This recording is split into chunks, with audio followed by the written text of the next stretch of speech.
Ok. Donc là, je répète que l'afficheur, il se rafraîchit toutes les secondes. Par contre, la valeur de la sonde lumière, elle, envoie les informations toutes les 5 secondes.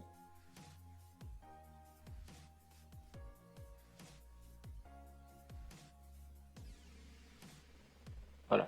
Donc là, sur mon afficheur actuellement, j'ai lumière avec la valeur de la lumière. En dessous, j'ai l'heure, minute, seconde qui défile toutes les secondes. Ensuite, en dessous, j'ai l'adresse IP, des variables qui sont issues de notre ESP. Alors, on va complexifier un petit peu les choses. Je vous ai passé un autre petit module comme ceci avec le fond un peu violet là. D'accord. Il y a un petit peu plus de pattes. Nous, on va simplement brancher 4 fils dessus. Hein, donc, on va débrancher le SP et on va faire un pontage pareil. Hein, donc, le VCC avec le VCC, le SCL, tout ça, tout pareil. Alors, attention, les pattes sont pas forcément dans le même sens que les autres sondes. On branche les 4 premiers. CSB et puis SDO, on ne branche pas. Voilà, donc 4 fils, 4 fils mal. Alors par contre, là vous le branchez pas sous tension parce que j'ai quand même un doute. Je sais plus si le BM. Alors c'est la sonde là, ça s'appelle une BME. Alors BME 280. Alors je sais pas si elle fonctionne pas qu'à 3 volts 3. Alors attendez. Ok.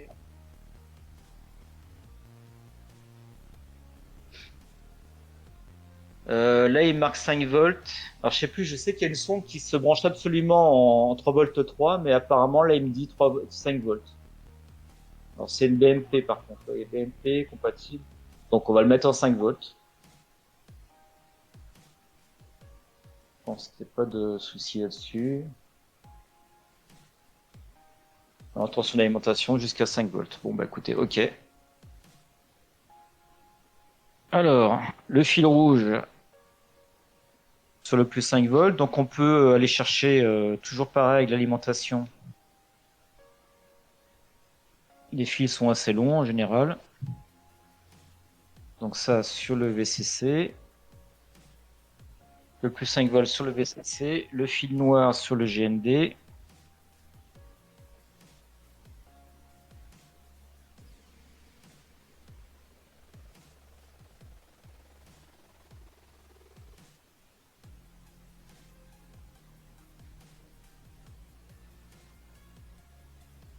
Ensuite, le SCL, il va se connecter sur le SCL. En fait, c'est un bus, hein, on se replique exactement dessus comme c'est écrit. Normalement, si vous faites un scan, vous allez donc avoir 3 sondes maintenant.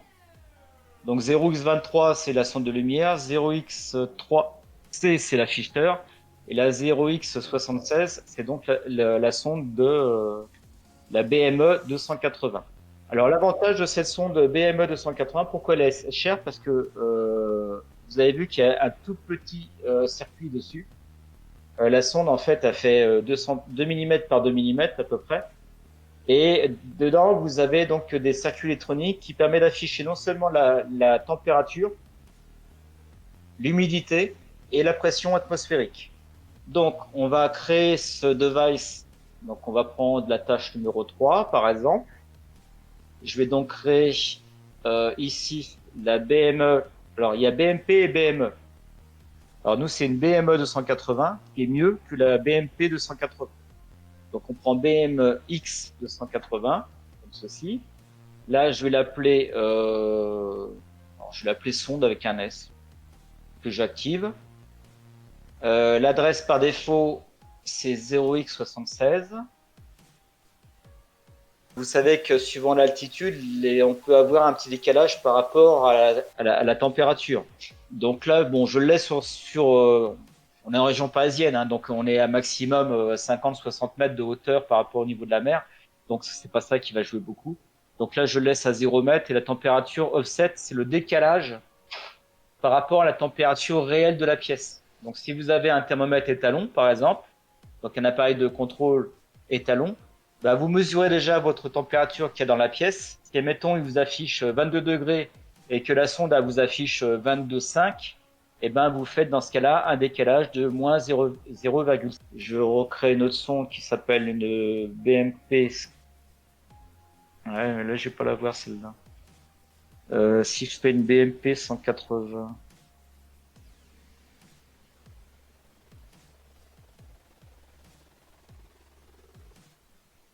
Ah non, j'ai température-pression.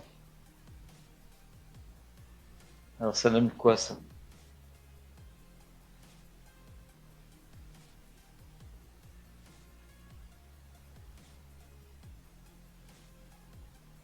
Il veut pas.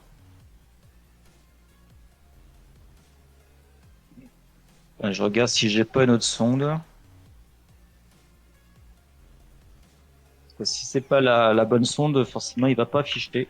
Il y a peut-être un temps d'adaptation, peut-être d'une minute, tu vois, le temps que. Voilà. Donc, le but de ce truc-là, ça serait de mettre en fait sur la sonde, sur l'afficheur. Donc, on va mettre les valeurs directement sur l'afficheur. Alors, comment je vais faire? Bon, on l'a vu, hein. Donc ici, j'ai le nom de ma sonde et là, j'ai mes valeurs. Donc je vais aller dans Edit, je vais récupérer une ligne. Donc là, je vais mettre température, par exemple, deux points. Je mets mon crochet, je mets sonde, c'est le nom de ma sonde, dièse et température. Je ferme et après, je peux mettre un petit comme ceci. Voilà. Euh,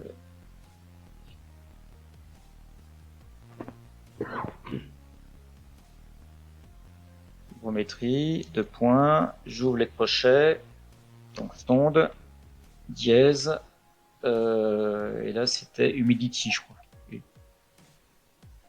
Humidity en pourcent.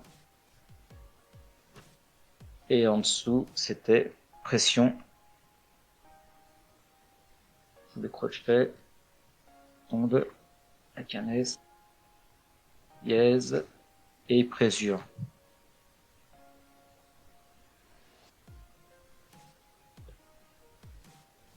Voilà.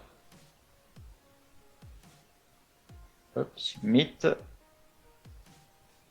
Et normalement, si ça se passe bien, j'ai donc température 21, hygrométrie toujours 0, moi, hein, il bouge pas. Et pression 1015. Moi, l'humidité, il veut pas. Bon, c'est pas grave. Alors, si admettons j'ai deux afficheurs, bon, les deux afficheurs par défaut, je vais donc avoir la même adresse qui va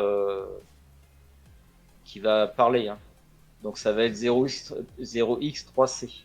Alors, je peux aussi le mettre en 0x3d. Alors comment je fais pour régler le décalage de l'adresse ici? Et ben en fait sur l'afficheur on a vu qu'il y avait une patte. C'est que c'est marqué. Alors je sais pas si on peut sur celui-là. Non, pas sur celui-là. Alors l'afficheur c'est un mauvais cas. Parce qu'en fait normalement certains afficheurs on a une patte supplémentaire. C'est qu'il y a marqué adresse. Et il suffit simplement d'alimenter cette patte adresse avec une tension de plus 5 volts et automatiquement ça décale l'adresse. Donc si je reviens sur euh, voilà sur le 1750, je pense que la dernière patte ça va être le décalage de l'adresse. Donc je prends un fil simplement et je vais relier cette patte. Voilà, donc là elle était en 0x23. Si je reviens dans Tool et je refais un scan, non c'est pas celui-là. Tools et scan I2C. Voilà, je suis passé en 0x5t. Alors bien sûr, on change simplement l'adresse de dialogue entre le maître, donc entre le SP et puis le module de sonde, mais ça change pas les valeurs, hein. Alors, l'afficheur, bon, c'est petit, c'est assez, c'est assez limité, hein, puisqu'on a le droit qu'à 8 lignes. Alors, je sais pas de combien de caractères exactement, mais c'est assez petit quand même. Mais c'est lisible. Donc si vous avez un petit truc, un petit module où c'est que vous voulez simplement afficher par exemple l'adresse IP du module sans aller se connecter dessus, faire un scan ou quoi que ce soit, ben, vous pouvez mettre des informations comme l'heure, tout ça, qui est indiqué. Alors, vous avez pu voir que ici dans Display, on a pris le premier module SSD 1306 qui était indiqué. Alors, ici dans Rotation, euh, je peux faire une rotation de l'afficheur. Donc, si je fais Rotared là ici et je fais Submit, vous allez voir que votre affichage il va être basculé de 180 degrés. Ensuite, au niveau des fontes ici, là je suis en taille normale, mais je peux le mettre en Optimized, qui va essayer d'optimiser en fonction de la longueur de tous les champs que je demande à afficher. Et ben, il va essayer de optimiser pour que tout tienne sur la largeur. Alors bien sûr, il peut pas non plus mettre 120 caractères, mais il essaie d'adapter les caractères en fonction de la longueur du texte.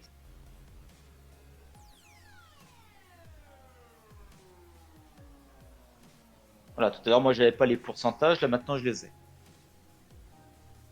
Alors, le display bouton, hein, je vous ai dit, hein, on paramètre en fait une entrée GPIO, et lorsque cette entrée, elle est activée à plus 5 volts, ou à 3 volts, non, à plus 3 volts 3, je veux dire, et ben, vous allez allumer votre afficheur suivant un temps qui sera donné ici. Donc si mettons je paramètre D6 avec un bouton poussoir et que je déclenche, j'appuie sur le bouton, et ben l'afficheur va s'allumer le temps qui sera indiqué ici et après va s'éteindre. Ça permet en l'occurrence de pouvoir économiser aussi la batterie. Un afficheur comme ça consomme pratiquement rien, hein. C'est de l'ordre de 4 mAh, donc c'est pas très grand, c'est pas très haut, mais dans des modules connectés comme ça, quand on le met avec des petites batteries, vaut mieux faire le nécessaire pour que ça consomme le moins possible. Alors, cet afficheur OLED SSD 1306, on va le supprimer. Donc vous faites delete simplement, et on va le recréer. Alors on va le recréer, mais pas avec le premier SSD 1306.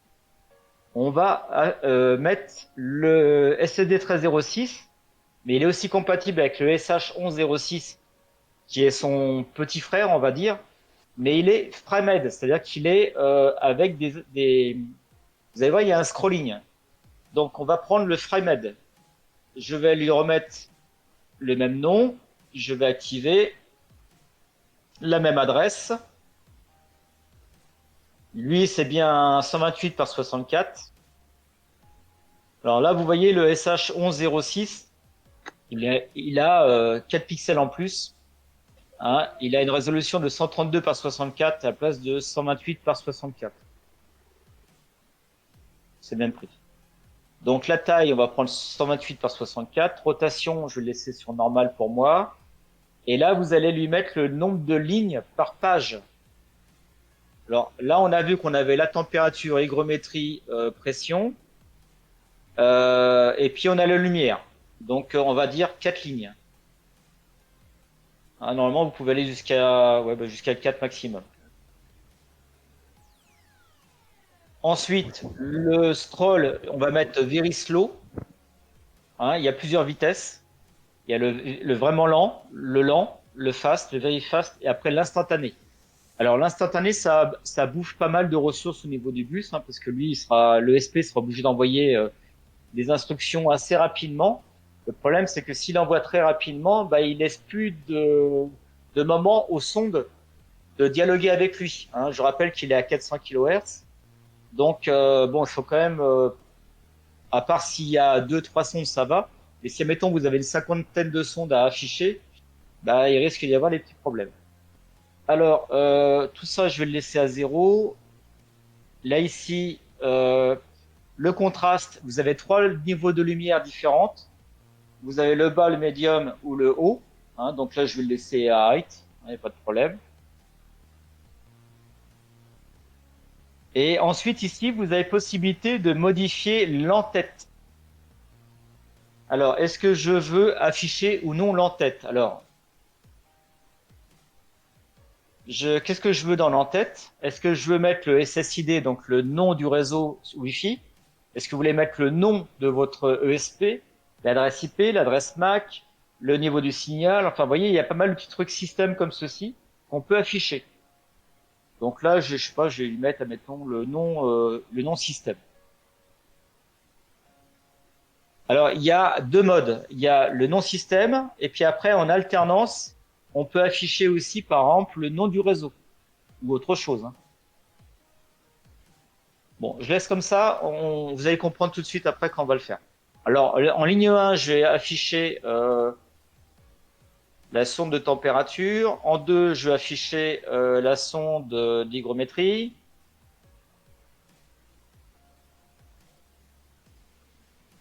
Je sais plus si j'ai mis un S. Et puis en 3, je vais mettre par exemple l'adresse IP. Voilà, donc là en fait j'ai 3 pages de 4 lignes qui vont défiler. Donc là je mets ça pour l'instant avec une intervalle de, je sais pas, de 2 secondes par exemple, et je fais submit.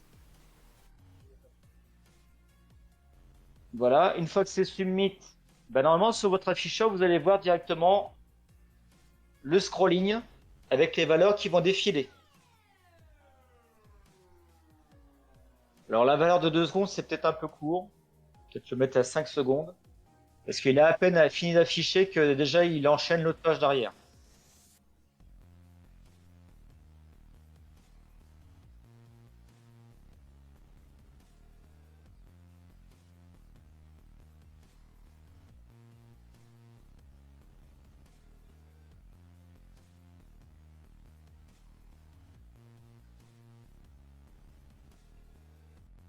Alors, il y a un truc qu'il faut décocher par contre, c'est là dans l'entête.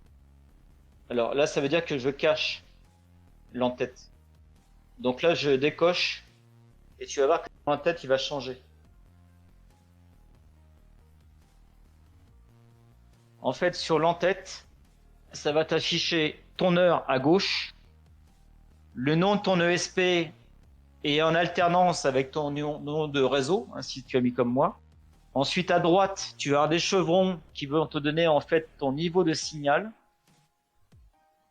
En dessous, tu vas avoir tes valeurs qui vont s'afficher en fonction de ce que tu as mis sur tes 3 ou 4 lignes. Et ça défile. Alors, on va rajouter 4 lignes par page. Et là, tu as le droit en fait à 12 lignes, mais tu décomposes par... alors après, tu peux très bien mettre ici 3 lignes. Dans ce cas-là, ça va être écrit un petit peu plus gros. Ça sera écrit un petit peu plus gros.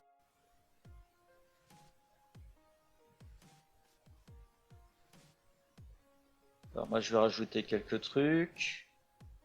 Euh...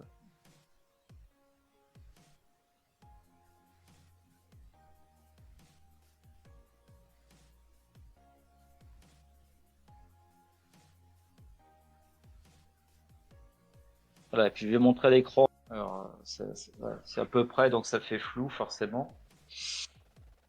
La mise au point, elle a du mal à se faire. Voilà, donc en fait, sur la première ligne, tu as le nom de l'ESP avec l'heure, avec tout ça. Et puis en dessous, en fait, tu as des valeurs qui défilent. Ça, c'est bah, les valeurs que tu as demandé d'afficher qui correspondent au sol de température et tout ça. Donc là, en fait, j'ai fait une mini station météo qui donne la température, pression et hygrométrie. La lumière, donc ça peut être l'ensoleillement, par exemple, hein, si tu mets une sonde extérieure. Tu as l'adresse IP, tu as ton niveau de signal de ta box, tu as l'adresse MAC de ta box, tu as beaucoup de renseignements qui peuvent être affichés simplement comme ça. Et donc, moins tu mets d'affichage sur une page, et plus c'est écrit en gros. Hein, là, j'ai mis que trois lignes par page. Bah là, on voit que ça, c'est assez écrit un peu plus gros, donc c'est lisible. C'est lisible sans problème. Et normalement, quand tu arrives à 12 lignes, et ben tout à fait en bas, bah là, on les voit, il y a deux petits points. Les 2 petits points, en fait, te donnent sur quelle page tu travailles, que tu visualises.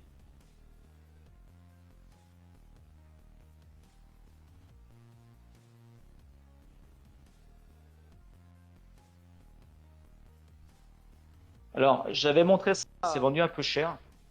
C'est pareil, c'est le même système. En fait, tu as un ESP.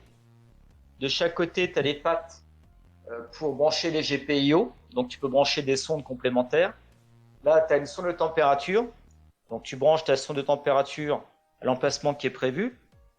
Ensuite, ici, tu as un petit afficheur. Donc, cet afficheur, tu le mets aussi à l'emplacement qui est prévu. Hop, comme ceci. Voilà. Donc, ça permet d'avoir la température hygrométrie. Donc, je débranche mon ESP, je branche celui-là à la place. Alors, je sais pas si vous avez vu l'afficheur, le SSD 1306 là. Branche. Au démarrage, tu as un petit logo marqué Easy ESP. Alors là, on va pas le voir parce que je suis trop près. Donc là, en fait, ce module est assez cher quand même. Hein. Ça permet de faire la même chose de ce qu'on vient de faire là, directement, sauf que là, bah, c'est déjà pré-câblé. T'as plus qu'à mettre ton afficheur, ton truc. Et puis après, tu peux mettre tes sondes en complément directement sur les pattes qu'il y a sur les côtés. Voilà. Et là, on voit bien, il y a 4 petits points en bas qui affichent en fait le nombre de pages qu'il affiche. Voilà, donc là, avec ça, on peut faire mis dans un petit boîtier, on peut faire une mini station météo connectée. Et ça, bah, la semaine prochaine, je vous montrerai comment les valeurs qu'on a mis ici, température, hygrométrie, pression, la lumière, on les reporte après sur Easy, sur Domotix. Hein, puisque le but, c'est d'avoir des objets connectés. Et les valeurs, on les renvoie directement sur Domotix. Le bus I2C, c'est simple. Bon, par contre, il ne faut pas se tromper dans les fils. Hein. On peut en mettre jusqu'à 127, hein, puisque c'est un bus en 7 bits, donc on peut mettre jusqu'à 127 périphériques. Alors, je dis pas que les 127 vont dialoguer comme il faut. Hein. Il faut quand même espacer un peu les délais entre chaque valeur. Il y a des sondes, on peut mettre une fois par heure, ça suffit largement. Hein. L'afficheur, le 1306, vous avez vu comment il se connecte. Hein, c'est assez simple. Alors, il y a beaucoup plus gros. Hein. Le 1,5 pouces, je crois qu'il est vendu presque 12 euros. Bon, pourquoi pas, hein, mais si on veut faire un petit truc un peu plus gros, tu as un petit boîtier rangé avec une imprimante 3D, on peut très bien réaliser une petite station météo comme ça, avec des petits trucs qui vont défiler. Après les sondes, bah il y a des tonnes de sondes. Hein, qu'est-ce que j'ai là comme sonde? J'ai bon des choses qui vont pas tellement servir, mais par exemple ici là j'ai un compas, un gyroscope 6 axes. Donc il y a un petit peu plus de fil, hein, puisque on peut le faire en sortie analogique ou numérique. Mais avec ça, vous pouvez par exemple faire bah, tout ce qui est trait aux 3 axes X, Y, Z. Donc par exemple un hélicoptère ou des trucs comme ça. Vous pouvez faire pas mal de petites choses simplement avec un petit composant comme ça et ça vaut dans les 5 euros. Quoi. Ça vaut pas grand chose. Voilà. Après vous avez des sondes comme ceci, qui s'appelle un IENA 29, je crois. Qui sert à mesurer en fait une intensité. Donc par exemple, si vous avez un circuit électrique, vous voulez mesurer une lampe, l'intensité d'une lampe, eh ben, il suffit de brancher en série sur le bornier directement votre lampe. Et en fait, la valeur qui est envoyée ici directement sur le SP, donc il y a une séparation bien sûr galvanique hein, pour éviter d'avoir du courant qui retourne. Mais vous pouvez avoir une petite onde comme ça vaut même pas 2 euros. Ça permet de vérifier par exemple sur un disjoncteur l'intensité que vous avez sur une lampe. Et si admettons la lampe elle consomme de trop, bah ça va couper directement le circuit par exemple. Hein. On peut faire ce qu'on veut. Voilà. Donc la semaine prochaine, on verra comment reporter ces valeurs sur un Domotix. Et puis on commencera aussi à travailler avec plusieurs ESP en réseau. On les fera dialoguer tous les deux. Il y en a un qui va être pour la température, l'autre qui va être pour l'hygrométrie. On va renvoyer tout ça sur Domotix. Et voilà, on va les faire dialoguer entre eux. Et puis la dernière semaine, on attaquera la programmation. Bon, bah c'est bon pour ce soir. Bonne soirée à tout le monde.